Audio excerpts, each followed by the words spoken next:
और जन्माष्टमी के मौके पर इस बार 2 साल बाद मुंबई के गोविंदा को मिला है मौका। तो दही हांडी की मुंबई और पूरे महाराष्ट्र में मची हुई धूम। कोरोना की वजह से 2 साल से दही हांडी नहीं हो रही थी और इस बार ठाणे दही हांडी कार्यक्रम में महाराष्ट्र के मुख्यमंत्री एकनाथ शिंदे भी पहुंचे। उन्होंने गोविंदाओं का हौसला बढ़ाया। इस दौरान उनके साथ बॉलीवुड फिल्म अभिनेत्री श्रद्धा कपूर भी मौजूद थी। इसके अलावा दादर में दही हांडी के कार्यक्रम में शिवसेना नेता आदित्य ठाकरे लोगों के बीच मौजूद रहे। और इस बार दही हांडी इसलिए भी खास हो गई है क्योंकि दही हांडी को महाराष्ट्र सरकार ने स्पोर्ट्स का दर्जा दे दिया है। अब स्पोर्ट्स कोटे के तहत इससे नौकरियां भी मिल पाएंगी।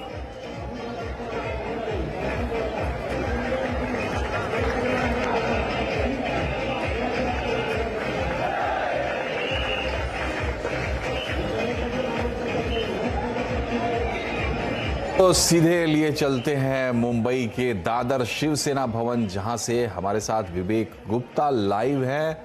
विवेक विवेक के पास चले इससे पहले आपको बता दें कि हमारे साथ अजीत भी जुड़े हैं। अजीत मांडरे भिवंडी से अजीत के पास चलेंगे। पहले विवेक के पास चलते हैं। विवेक मुंबई शिवसेना भवन में है, दिखाइए विवेक क्या है वहां पर, क्या हो रहा है?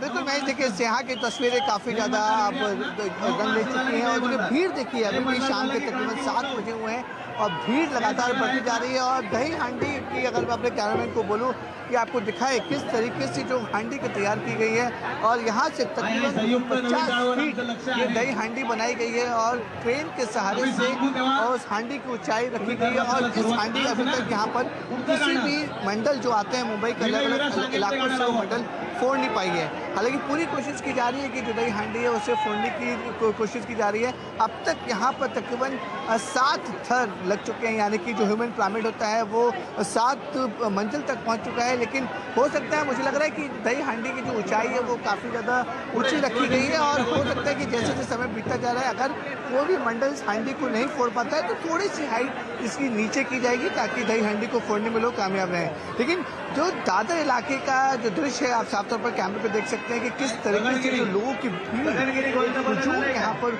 उमड़ा पड़ा है। और बताना चाहेंगे कि हम लौटते हैं एक बार फिर से आपके पास, आप बने रहिए हमारे साथ। एक बार हम रुख करते हैं भिवंडी का। अजीत मांडरे हमारे संवाददाता वहां है और उनके साथ केंद्रीय मंत्री भी हैं Kapil Patil. Over to you Ajit. जी बिल्कुल, सबसे पहले मैं यहाँ का नज़ारा दिखाना चाहूँगा। ये ठाणे जिले की सबसे बड़ी दही हांडी मानी जाती है। यहाँ पे आप देखोगे तो हर जगह जो गोविंदा उनकी भीड़ लगी हुई है और पूरे महाराष्ट्र से जो गोविंदा है, गोविंदा पथक जो यहाँ पे आते हैं, जो थर लगाते हैं और बड़े बड़े यहाँ पे जो प्राइज लगे वो प्राइज लेके जाते हैं। इस बार यहाँ पे मिनिमम 8 से लेके 9 या 10 जो वर्ल्ड रिकॉर्ड है वो बनाने की कोशिश यहाँ पे की जाएगी, ऐसा यहाँ के आयोजक जो है उन्होंने विश्वास दिलाया है। और यहाँ के आयोजक जो है वो केंद्रीय पंचायत राज्य मंत्री कपिल पाटिल जी है, वो खुद हमारे साथ है। कपिल जी, आपका स्वागत है। जिस तरह से हम देख रहे हैं कि महाराष्ट्र में इस बार कोरोना के बाद दही हांडी का उत्सव बहुत बड़े पैमाने पे है। मैं महाराष्ट्र सरकार में सम्माननीय मुख्यमंत्री जी देवेंद्र फडणवीस, सम्माननीय मुख्यमंत्री एकनाथ शिंदे जी और उप मुख्यमंत्री देवेंद्र फडणवीस जी इनको धन्यवाद दूंगा। गए 2 साल से महाराष्ट्र में कोरोना के कारण कोई भी उत्सव नहीं मनाया जा रहा था और सरकार परमिशन नहीं दे रही थी। ये सरकार बनने के बाद इन दोनों ने डिक्लेयर कर दिया कि महाराष्ट्र में जो त्योहार होने वाले हैं वो बड़े धूमधाम से मनाए जाए। ये किसी राज्य के मुखिया ने ये बात कही नहीं, ये बहुत बड़ी बात है। इसलिए सभी गोविंदा पथक के माध्यम से मैं उनको धन्यवाद देता हूँ। दूसरी बात यह है कि द्वापर युग में जन्मे हुए श्री कृष्ण का तब से लेके उनका जन्मदिन मनाने की जो परंपरा है, गोपाल कला के दिन हम लोग मनाते हैं, उसको गोकुलाष्टमी हम लोग बोलते हैं, तब से लेके आज तक वो परंपरा संस्कृति के रूप में हमारे यहाँ पे उसका जतन हो रहा है। और ये हमारे लिए बहुत बड़ी खुशी की बात है कि वो संस्कृति जतन करने का काम हमारे देश में हो रहा है। और आज आप देख रहे हो गोविंदा में कितना उत्साह यहाँ पे है। मैं इसी उत्साह के बारे में पूछ रहा हूँ। सिर्फ निर्बंध जो है या जो कायदे कानून लगाए हुए थे कि गर्दी ना करे या जो निर्बंध लगाए गए थे वो हटाए गए, लेकिन इसके बावजूद भी सरकारी नौकरी में 5% का कोटा और 10 लाख का बीमा ये भी यहाँ पे लगाया गया है। ये तो मैंने कल ही इसका स्वागत किया था। मैं आपके माध्यम से फिर बताना चाहूंगा, हमारे जितने भी गोविंदा इसमें पार्टिसिपेट करते हैं उनके लिए तो बहुत बड़ी खुशी की बात है। श्री कृष्ण जन्म से लेकर आज तक इनके बारे में किसी ने नहीं सोचा।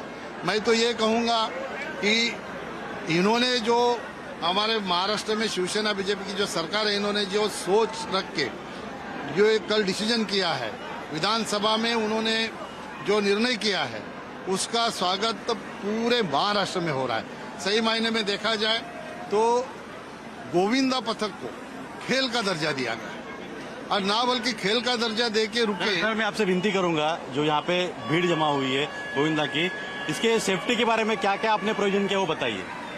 इनके सेफ्टी के बारे में क्रेन से उनको कवर करने के लिए हम लोगों ने व्यवस्था कर दी है। यहाँ पे फायर ब्रिगेड की गाड़ी है, यहाँ पे एम्बुलेंस सुविधा है, डॉक्टर है, यहाँ पे सारी जो मेडिसिन की सुविधा है, जो सुविधा उनके सुविधा के लिए करनी चाहिए वो सारे सुविधाओं का बंदोबस्त यहाँ पे करके रखा है। स्टेट गवर्नमेंट ने तो गोविंदा के लिए बहुत अच्छी खबरें दी है, क्या केंद्र सरकार से भी अच्छी खबरें मिलेंगी? नहीं, ऐसा है, राज्य सरकार ये डिसीजन ले सकता है, केंद्र सरकार किसी पॉलिसी बना सकती है, योजना बना सकती है। अभी राज्य सरकार के माध्यम से ऐसा कुछ प्रस्ताव केंद्र में आएगा तो उसके बारे में केंद्र सरकार में जो हमारे शीर्ष नेता है आदरणीय नरेंद्र मोदी जी, उनके नेतृत्व में वहाँ पे सरकार है, तो उनके आशीर्वाद से ही महाराष्ट्र में सरकार बनी और महाराष्ट्र के सरकार ने निर्णय लिया, इसका मतलब मोदी जी ने निर्णय लिया।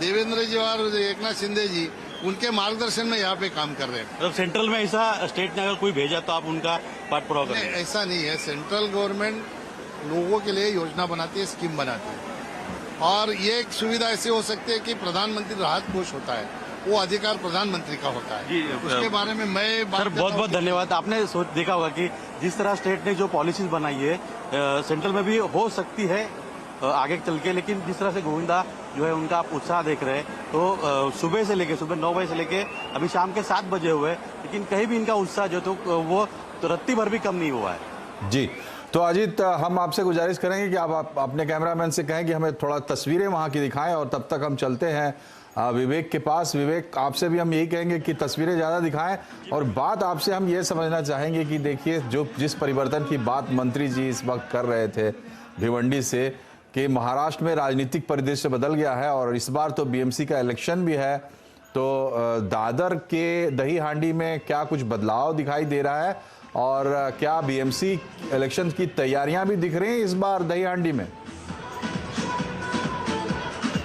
मैं देखिए, सबसे पहले मैं आपको तस्वीर दिखाना चाहूँगा। देखिए किस तरीके से जो ह्यूमन पिरामिड बनाने की कोशिश होती है और ये पूरी कोशिश हर मंडल की होती है कि दही हांडी की जो ऊंचाई है वहाँ तक पहुँचे, आप उनसे सैल्यूट कर सके ताकि इन्हें चुनावी राशियों को मिल सके। हालांकि देखिए ये जो मेरे पीछे मंडल था वो असफल रहा, लेकिन भीड़ जो होती है वो पूरी कोशिश करती है कि अगर ये पिरामिड गिरता है या फिर जो उसमें लोग इन्वॉल्व होते हैं उनको चोट ना लगे।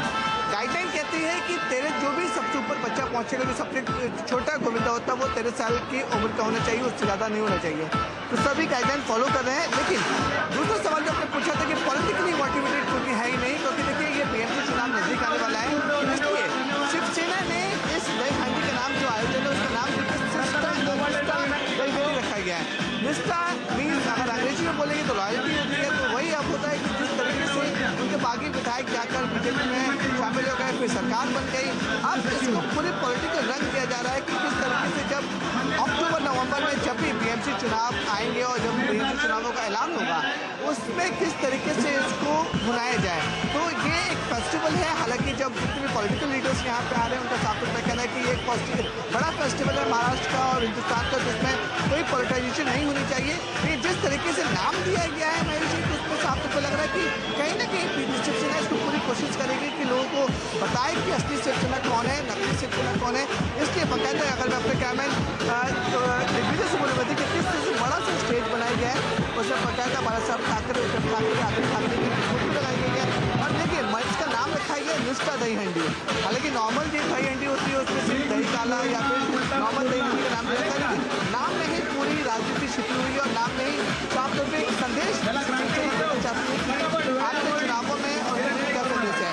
और एक तरफ तो ये पॉलिटिशियन कोशिश हो रही है कि हर एक पार्टी पूरी कोशिश करती है कि लोगों को भुनाया जाए और एक संकेत जरूर दिया जाए, लेकिन भीड़ की बात। विवेक, बहुत ही अच्छी सुंदर तस्वीरें आपने दादर से दिखाई और जो बातें आपने बताई मुंबई की राजनीति और महाराष्ट्र की राजनीति से जुड़ी हुई, वो तमाम चीजें लोग महसूस कर सकते हैं इन तस्वीरों में भी। बहरहाल ये उत्सव का मौका है, श्री कृष्ण के जन्मोत्सव का मौका है। विवेक, आपका भी बहुत बहुत शुक्रिया और अजीत, आपका भी बहुत बहुत धन्यवाद ये शानदार तस्वीरें हम तक पहुंचाने के लिए। और बुलेटिन में आगे बढ़ते हैं और बात तो वही रहेगी जय कन्हैया लाल की।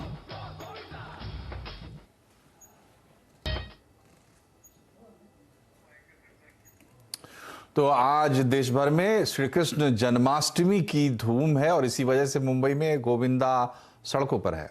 हर साल की तरह इस साल भी ये त्योहार बड़े ही धूमधाम से मनाया जा रहा है और अब तो कोविड का साया भी नहीं है। भगवान श्री कृष्ण की जन्मस्थली मथुरा, उनकी कार्यस्थली द्वारका भक्ति में सराबोर है। मंदिरों की सजावट भी इन जगहों पर देखते ही बन रही है। दिल्ली से लेकर बंगलुरु तक इस्कॉन मंदिर में लोगों की भीड़ उमड़ रही है। वहीं इतना ही नहीं, लोगों ने अपने घरों में भी लड्डू गोपाल की प्रतिमा को रंग बिरंगी पोशाकों के साथ सजा लिया है। इस बार हालांकि जन्माष्टमी को लेकर थोड़ा कंफ्यूजन भी रहा तिथियों की वजह से। कहीं कल कहीं आज इस त्योहार को मनाया गया, 18 अगस्त और 19 अगस्त दोनों दिन, लेकिन ज्यादातर जगहों पर आज ही जन्माष्टमी मनाई जा रही है।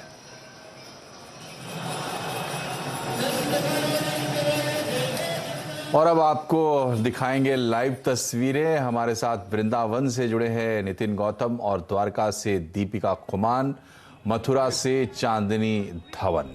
तो सबसे पहले रुख करते हैं नितिन गौतम का, वृंदावन में है। नितिन, वृंदावन की तो बात ही क्या है और आज तो मौका जन्माष्टमी का है, बताइए और दिखाइए क्या दिखाना है वहां से।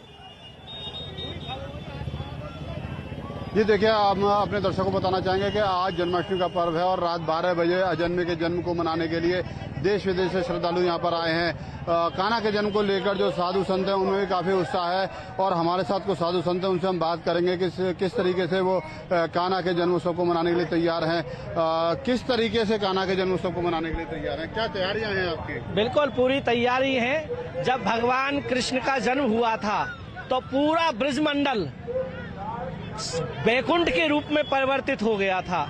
उसी प्रकार से संपूर्ण ब्रजमंडल, आप पूरी छटा देख रहे हैं ब्रजमंडल की, मथुरा, वृंदावन, नंदगांव, गोकुल, बरसाना, सब जगह सजा हुआ है दुल्हन की तरह। आस में जो जो नजदीक समय आता जा रहा है 12 बजे का, त्यों त्यों उत्सुकता लोगों की बढ़ती जा रही है। क्यों उत्सुकता होती है कान्हा के जन्मोत्सव को मनाने के लिए श्रद्धालु? कान्हा का जन्मोत्सव मनाने की उत्सुकता इसलिए होती है क्योंकि भगवान के दर्शन से लोगों को आनंद मिलता है, सुख समृद्धि मिलती है और भगवान कृष्ण सबको अभय प्रदान करते हैं। क्योंकि जब भगवान कृष्ण का जन्म हुआ था तो दुष्ट कंस ने समस्त ब्रजवासियों को प्रताड़ित कर रखा था।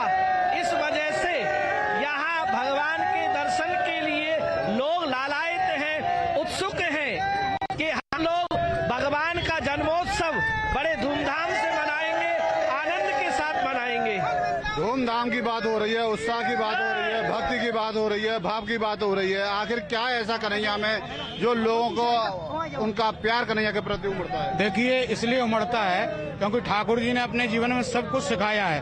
प्रेम भी सिखाया तो अमर करके दिखाया। आज राधा कृष्ण के रूप में उनका प्रेम अमर है और उदाहरण के रूप में लोग बताते हैं कि प्रेम हो तो राधा कृष्ण जैसा, मित्रता हो तो कृष्ण सुदामा जैसी, और भक्ति और भक्त पर कृपा हो तो विदुर और भगवान द्वारकाधीश जैसी। इसलिए भगवान ने मानव जीवन में कैसे जीना है ये सिखाया है हमको। देखिए, संतों का आपने देखा, संतों में किस तरीके का जोश है और संत किस तरीके से भगवान के जन्म को मनाने के लिए लालायित हैं। तो वहीं कुछ श्रद्धालु हैं, देश विदेश से आए, उन्हीं से बात करेंगे। क्या नाम है, कहाँ से आए हैं? हम हरदोई से आए, हमारा सुजीत शर्मा है, हरदोई से आए हुए हैं। जन्माष्टमी कैसे मनाना है? भगवान के जन्म के उत्सव की तैयारी किस तरीके से है, कितनी खुशी है आप लोग? बहुत धूमधाम से मचाई जा रही है, बहुत खुशी है। 3 दिन हो गए यहाँ पे आए हुए हैं, हम 3 दिन से यहीं पे हैं वृंदावन में, और यहाँ वृंदावन से सीधे मथुरा जा रहे हैं। बहुत धूमधाम से श्रीकंठ का जन्म मनाएंगे और राधे राधे की जय। देखिए, देश विदेश से श्रद्धालु आए हैं, कान्हा के जय जयकार कर रहे हैं। कान्हा के साथ साथ पूरा ब्रजमंडल, ब्रजमंडल के साथ भूमंडल, लालायित है भगवान के कृष्ण के लिए, और पूरे ब्रह्मांड में आज राधे राधे के स्वर दिखाई दे रहे हैं। वहीं पूरे ब्रह्मांड में आज जब 12 बजे का समय होगा, भगवान जन्म लेंगे, उस समय एक नारा होगा और एक जयकारा होगा, और वो जयकारा होगा नंद के आनंद भये जय कन्हैया लाल की, नंद की। जी, तो ये आपने देखी तस्वीरें वृंदावन से, और अब आपको लिए चलते हैं द्वारका। देखिए, कृष्ण की ये भी खासियत है कि आप वृंदावन से निकलकर देश के बिल्कुल दूसरे हिस्से में द्वारका चल रहे हैं। वहां से दीपिका खुमान हमारे साथ है। वहां क्या माहौल है दीपिका? भक्ति में सराबोर भक्त वहां द्वारका कृष्ण की कर्मस्थली।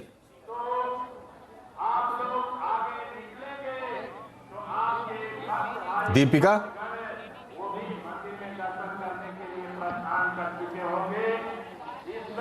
दीपिका तक के बाद ये सबसे वो भूमि है जहाँ पे कृष्ण भगवान। बोले, आपको मेरी आवाज सुनाई दे रही है? जी जी जी, आज जन्मोत्सव है और जन्मोत्सव में खास तौर पे ये आवाज नहीं सुनाई देना और भक्तमय में रंग जाना, ये भी बड़ी बात है, क्योंकि यहाँ पे मेरे आसपास का जो माहौल है, यहाँ पे खास तौर पे बस एक ही नाच चल रहा है, नंद घेरा नंद भयो जय कन्हैया लाल के। इसके बीच आपको सबसे पहले रुक करवाते हैं। ये जो दृश्य है वो एक्सक्लूसिव दृश्य, जहाँ पे खास तौर पे आप द्वार को देख रहे हैं, जहाँ पे भगवान श्री कृष्ण के द्वार और मंदिर को ऐसे सजाया गया है जैसे कि दुल्हन हो, और आज दुल्हन की तरह सजाने की जो कोशिश है, उसके बीच जन्मोत्सव है, और जन्मोत्सव के बीच आज नंद घेरा नंद भयो जय कन्हैया लाल की। और कान्हा जी के ये जन्म को लेकर के द्वारिका वो नगरी है जहाँ पे 100 साल भगवान ने बिताए थे। मेरे साथ यहाँ पे कई सारे लोग हैं, मंदिर के आसपास जो जुड़े हुए लोग हैं, उनसे बातचीत करने की भी कोशिश करेंगे, लेकिन सबसे पहले ये नयन रम्य दृश्य आपको बता दें। कृष्ण नगरी, और कृष्ण नगरी द्वारिका को बोला जाता है, 100 साल यहाँ पे भगवान रहे थे। और जैसे बोला जाता है ना कि कृष्ण है वो राजनीति में अव्वल, प्रेम करने में भी अव्वल, और खास तौर पे कई सारे उनके जो स्वरूप है उसमें भी अव्वल। तो मेरे साथ यहाँ के जो पुजारी है उनसे बातचीत करने की कोशिश भी करेंगे। जैसे मैंने कृष्ण का बताया कि उनका हर स्वरूप अनेरा, हर स्वरूप अनूठा, किस तरीके से ये स्वरूप के बारे में कुछ बताएंगे, और आज जन्मोत्सव के वक्त कैसे यहाँ पे माहौल होगा उसके बारे में कुछ बताइए। जय द्वारकाधीश। पहले तो मैं ये बताना चाहूंगा कि इस दिन का महत्व क्यों है सबसे ज्यादा, क्योंकि आप देखिए सारे त्योहार है, उसमें सबसे शिरमोर कह सकते हैं ये त्योहार को, क्योंकि इसके बारे में कहा जाता है कि जन्माष्टमी का त्योहार ना सिर्फ मनुष्य मनाते हैं, ये त्योहार देवता, जिन्हें हम देवी देवता मानते हैं, वो लोग भी मनाते हैं, और वो भी कृष्ण तत्व को पाने के लिए बेचैन रहते हैं और अपने कर्मों के ऊपर नजर रखने हुए रहते हैं। तो कृष्ण भगवान के बारे में हम जितना बोले कम है। आपने ठीक ही कहा कि उसे राजनीतिज्ञ कहिए, उसे प्रेम का पुजारी कहिए, उसे भक्त वत्सल कहिए, उसे अंतर्यामी कहिए, जितना भी हम कहेंगे ना तो पूरा दिन निकल जाएगा। तो कृष्ण के बारे में मैं सिर्फ इतना कहना चाहूंगा कि इसके जन्म के पीछे जो बात है वो क्या है, जिसे लोग कहानी कहते हैं। कहानी नहीं है, हकीकत यह है कि पृथ्वी के ऊपर जब राक्षसों असुरों का भार बढ़ रहा था, तब पृथ्वी गौ का रूप यानी कि गाय का स्वरूप लेकर ब्रह्मा जी के पास गई। ब्रह्मा जी के पास गई तो उन्हें ऐसा लगा कि मेरा अभी कार्य हो जाएगा। फिर वो लोग महादेव जी के पास गए, दोनों लोग और सारे देवता महान विष्णु के पास गए। तो विष्णु जी ने कहा कि ये प्रश्न ऐसा है जिसके लिए जिनकी पूजा मैं करता हूँ, सुन लीजिए, विष्णु भगवान ने कहा जिनकी पूजा मैं कहता हूँ, जो मेरे भी आराध्य हैं, उनके पास गोलोक जाना पड़ेगा। तब सारे ब्रह्मा जी तक के सारे जो देवता थे उन्होंने कहा कि हम आज पहली बार जान रहे हैं कि आपके अलावा भी आपके ऊपर कोई है, ये तत्व है श्री कृष्ण जी। तो उनके पास जब मिलने जाते हैं तो वहाँ गोलोक के द्वार पर उनकी सखियां पहरा दे रही है, उनको पूछती है, उनकी जो सखी थी सत्यचंद्रानना, वो उसे पूछती है कि आप कौन से ब्रह्मांड के हैं। तब उनको पता चलता है कि ब्रह्मांड भी अनेक है। तो वो सखी कहती है कि आप लोग एक अपने ही ब्रह्मांड को ब्रह्मांड मान के जी रहे हो, यहाँ तो ब्रह्मांडों के नायक हैं जिनको आप मिलने आए हैं। तो फिर विष्णु भगवान कहते हैं कि मैं आया हूँ, ऐसा कहेंगे तो मुझे मिलने की अनुमति। उनकी जो लीला थी वो भी अपरंपार थी। द्वारिका में उन्होंने 100 साल राज किया।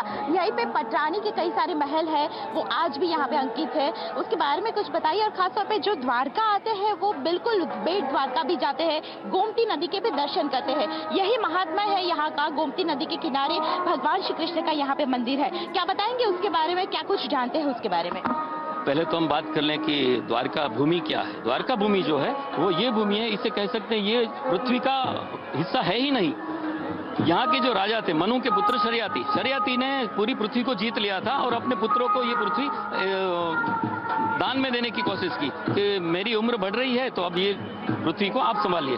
तो उसका जो मंझला पुत्र था उसका नाम था अनर्त, जिसके ऊपर ये अनर्तक प्रदेश नाम पड़ा है। तो अनर्त कृष्ण का भक्त था। तो अनर्त ने इस भूमि के बारे में पूछा कि ये भूमि किसकी है। तो पिता ने कहा ये भूमि का एक चक्री शासन मैं हूँ, मेरा है, ये सब कुछ मेरा है। तो ये कृष्ण भक्त थे, इसलिए इन्होंने कहा कि सारी चीजें तो कृष्ण की है, ब्रह्मांड भी कृष्ण का है, ये आपका अभिमान बोल रहा है। तब उन्होंने कहा कि मैं अपनी और नगरी बसाऊंगा, और जमीन तो कहीं पर थी ही नहीं, तो वो समुद्र में 1000 साल तक तपस्या करने चले गए। जी, तो आज इसी का दिन है दीपिका, आज कृष्ण भक्तों का दिन है। कृष्ण के 1000 रूप हैं और उनका वर्णन करने के लिए कोई भी समय काफी नहीं है, लेकिन आज बड़ा दिन है और हमने दोनों जगह के नज़ारे अपने दर्शकों को दिखाए। द्वारका से दीपिका खुमान हमारे साथ थी और नितिन गौतम वृंदावन से। तो यहां हम रुक रहे एक छोटे से ब्रेक के बाद एक बार फिर से आपका स्वागत है आवाज समाचार में। सरकारी बैंकों के निजीकरण पर सवाल उठाने वाले लेख से रिजर्व बैंक ने पल्ला झाड़ लिया। आरबीआई ने स्टेटमेंट जारी करते हुए कहा है कि ये लेखक के अपने विचार हैं, आरबीआई के नहीं। रिजर्व बैंक ने अपनी सफाई में और क्या क्या कहा है जानने के लिए चलते हैं लक्ष्मण रॉय के पास। लक्ष्मण जी, बताएं किस तरीके से खुद को अलग किया आरबीआई ने इस लेख से।